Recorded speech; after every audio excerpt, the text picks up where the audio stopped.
This week I've kind of come across, I did an interesting deep dive on the internet just for my own knowledge, for my own paintings. You can probably already tell by the title or the thumbnail what it's going to be about, but today we're going to be talking all about solvents, mediums, archivability, all of these things that we use for oil paints that maybe can be misunderstood or it seems daunting. There's like so many different ways to do it. I did all the research so that you don't have to, and let's dive into it.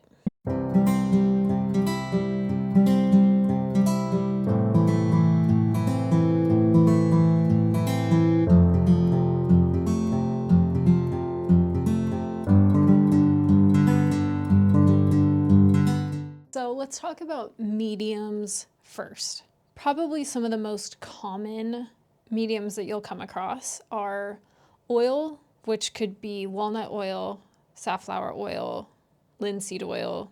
Then we have things like alkyd solutions. So you have Galkyd by Gamblin, you have Liquid Original, which are these more modern that increase dry time. And then you also have solvents like turpentine, Gamsol, those sort of things that thin the paint. But we'll just talk about those main three: oils, the fast drying, more modern mediums, and then solvents.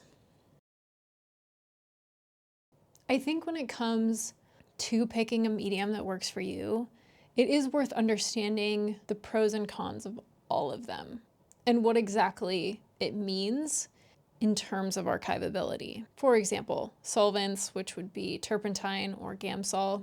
These solvents basically denature your oil paint by dissolving and disrupting these binds between the oil and the pigment. It thins it out, so it gives it more of this like transparent, thin, quicker drying nature to it. But something to make note of is that it does in fact still denature this oil paint like joining. Now, a lot of old masters used this. They used turpentine to thin their paints, and they would use it on the lower layers of their paintings when they're doing like underpaintings and initial sketches and block-in layers. As far as I know, I don't think that there are any major archival issues with using solvents mixed with your paints, unless you're doing it so much on like the higher levels that, again, you could just possibly disrupt this joining of pigment and oil. That would be kind of an extreme case. If you're using just a small amount on the lower layers, as far as I can tell, you should be fine. And this is kind of where I'm getting at with all of these options, is they've also done it long enough that we have enough research to show that, okay, we haven't like seen, as long as you don't go crazy with it, you're probably fine. So that gets us to these more modern synthetic mediums like Liquid or Galkyd, which are fast drying. I think on their websites they claim archivability, which is great. That might entirely be true. However, it hasn't been around that long. So this is something that I started to think about with my own paintings. Is I get it, even though they can be heavily tested and heavily researched and scientifically backed, we don't have 400 or 500 years backing this up and like proving that over a long period of time these items are truly archival. Now, if you're not worried about that, then you're not worried about it, and that's great. But if you are worried about archivability, that is something that I think about when using these. Now, the benefit to these fast drying mediums is that they do dry fast, and they work, again, great for these lower levels of the paintings if you do it in layers. They are great for base layers, and they do dry much faster than if you were mixing it with just pure oil. But what I always question is with that alteration of oil paint, so if it's making it dry faster than what the oil paint would naturally dry as, what is it actually doing to the paints? How is it actually influencing it? And will that last the test of time? I don't know. There's a big question mark there. At the end of the video, I'll tell you what I use and what I have used and which ones I like the most, but we'll just leave it with that, the pros are that it dries fast. It's pretty cheap. It's easily accessible. All of these things. The cons are that we don't really know, even if they make claims of archivability, we don't know that they last that long or how they are going to behave 300, 400, 500 years from now. So now we move into oils, and there is a lot of choices. There's a lot of refinement processes. There's a lot of just different opinions on what to do. I will say old masters use linseed oil. We'll just start there, okay? From there, what research did I do? So I started looking into it because I kept reading things and having people look at me when I told them that I use linseed oil. They'd be like, oh, really? You're okay with that? And I was like, yeah, what am I missing?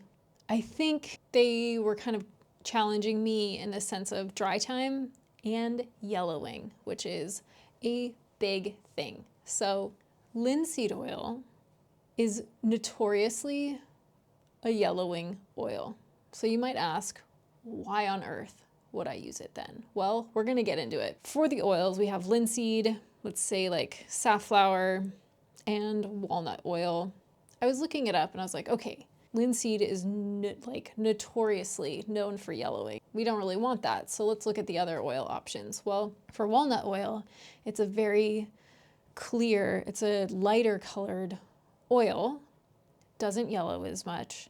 So it would seem like that would make for a really good alternative. But at the same time, when I kind of researched some of these academically educated artists, why aren't all of them using it? If that's the case, why are they not using it? So this came back to, there's a lot of companies, there's a lot of artists that do use walnut oil because it's clear and it doesn't really yellow as much. But the research that I found is that one, though linseed oil can yellow, it is the only one of all the oils that when you put in direct sunlight for a few days, you're able to re-bleach it and get rid of the yellowing. As far as I know, none of the other oils are capable of doing that. So that's huge. Even if it does yellow, you can just put it in the sunlight. So I thought that was pretty unique because when you start to look at the other oils, walnut, safflower, all of these things, when they yellow, there is no return. And a lot of those come with warning labels of you should make sure that these are out of sunlight, keep them dark, which you want these paintings to be showed off for a long time. You don't want them to just be in someone's attic just because they're supposed to be in a dark space to protect them from yellowing. That's no fun. And that's kind of defeats the purpose of the painting. You want it to be on display. So whereas the other oils come with a recommendation to keep them in a lower sunlight area for archivability, the best thing for linseed oil is actually to be in a sunny place. So that's great. The other thing that I found out about linseed oil is that it is actually the strongest out of all the oils. So its binding nature to these pigments and the canvas itself, when it dries and hardens, it is the hardest and strongest bind. Again, not all of these oils have been used for that long of a time, but we may be looking at losing some of these bindings and cracks and paint slipping off of canvas, all of these things. And that's also not what we want. We want these to last for a very long time. So again, I come back to the old masters and what has been proven to last the test of time. And when it comes to old masters, really linseed oil seems to be the reigning champion of this because it has been tested for a long period of time. We kind of know how it behaves. We know that it's strong. Our processing has been getting better. This is a pure, cleaner form, and hopefully we'll make it just even better. But ultimately, old masters used that, and they used it for a reason. And a lot of their works have lasted a good amount of time. So just a quick rundown of what I've used and what I end up using now. After all of this research, I used to use liquid. I still have it in my cabinet in case I do get maybe commissions that need to be done in a very strict amount of time and, you know, like processed and shipped quickly, I'll use that. However, the dry time really honestly ended up messing with my paintings a little bit. I know people want to just kind of like let it dry overnight and show up, but for the most part, I really love working wet on wet and being able to blend seamlessly. So for me, just pure oil paint with a little bit of linseed oil has been my bread and butter. It is my favorite thing. It's my favorite mixture. Once I started using it, I was like, this is what I was looking for, because if a paint is already, if it's just kind of like a looser, more viscous paint, I don't need as much, but some like Gamblin colors tend to be quite thick. And once you put a little bit of linseed oil in it, oh my God, it's like, it just glides and it's so nice. So I used to use Liquin. Once I discovered linseed oil, there was no turning back for me. Like, I basically haven't used Liquin since. I will only use it if I'm in a bind, but I just love the feeling of linseed. And even now, going over more of the kind of the research behind these, I'm just convinced that linseed's gonna last a lot longer. I'm not super fond of the yellowing, but at the same time, if it's able to be bleached with the sun, it seems kind of worth it to me. So that's what I've used. There's plenty of very, very professional artists that also use Liquin and Galkid and all of those.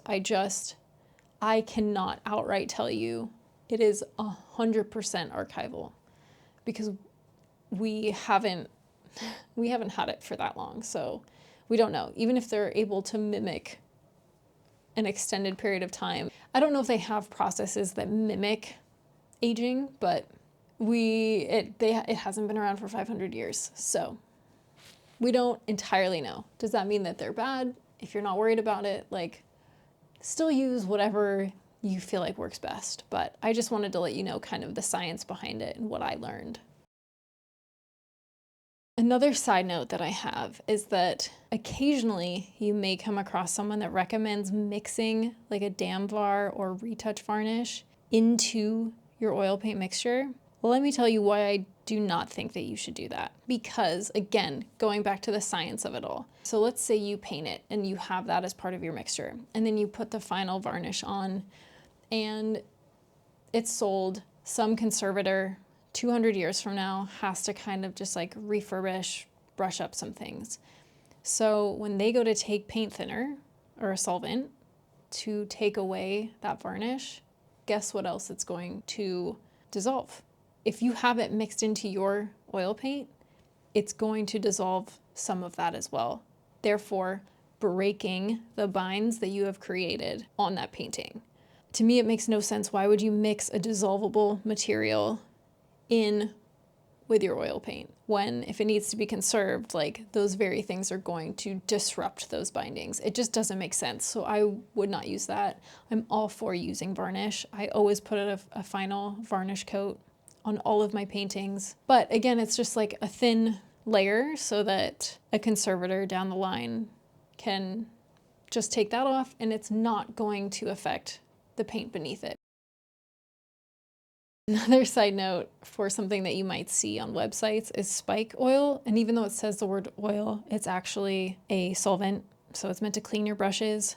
The reason I don't really like it, and I've seen other people not like it for the same reason, is because, so when you're using Gamsol and you clean your brushes, the sediment will eventually sink to the bottom and separate so that you can pour off the clean or cleaner amount of Gamsol, and the paint will stay at the bottom and you can scrape it out. If you're using spike oil, that doesn't happen. Whatever you pull off of that brush is still, it mixes in kind of with the sediment of the oil. So it's just, to me, seems like a more expensive and more difficult way to clean your brushes. I mean, there's people that do it. I just don't really see the point when we have things like Gamsol now, which are they still have a smell, even though they claim to be non-toxic. Treat it as toxic. If you can smell it, you shouldn't be inhaling it. But nevertheless, it is way less than turpentine.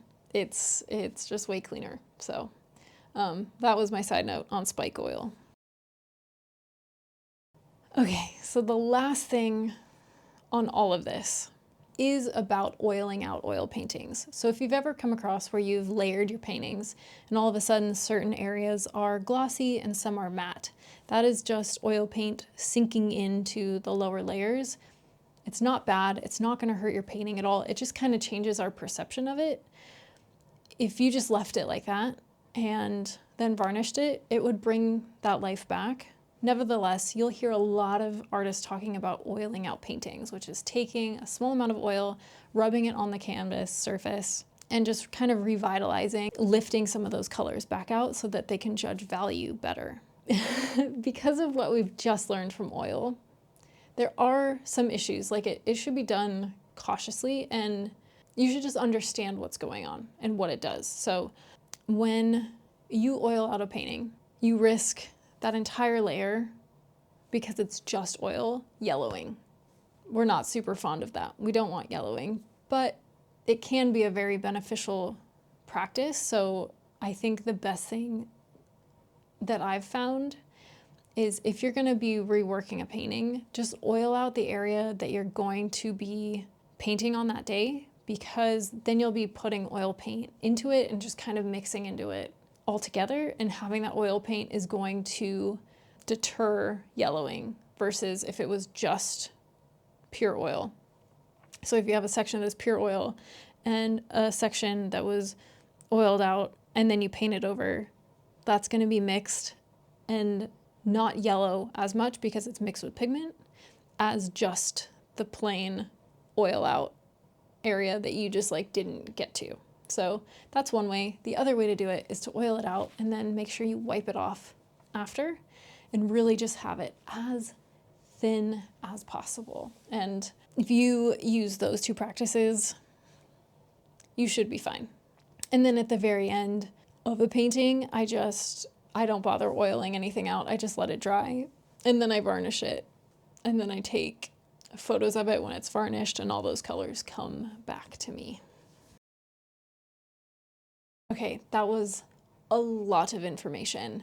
I hope you found it helpful. Again, I spent an entire weekend just researching all of this, so hopefully it answers some of your questions. If you do have any more questions, feel free to leave them in the comments below, because I read them all. I try to answer every single one of you, but I know that there's so many questions in regards to medium solvents and all of these things, and hopefully it just clarified things a little bit for you so that you can make the best educated decision for what you want to use in your paintings. Again, I hope it was helpful. Thank you so much for joining today. And as always, I can't wait to see you in the next one.